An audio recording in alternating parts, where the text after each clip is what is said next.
وما يستوي الأحياء ولا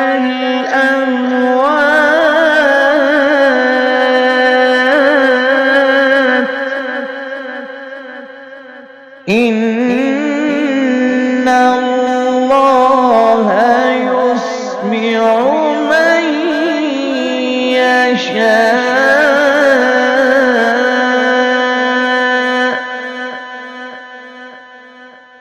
وما أنت بمسمع من في القبور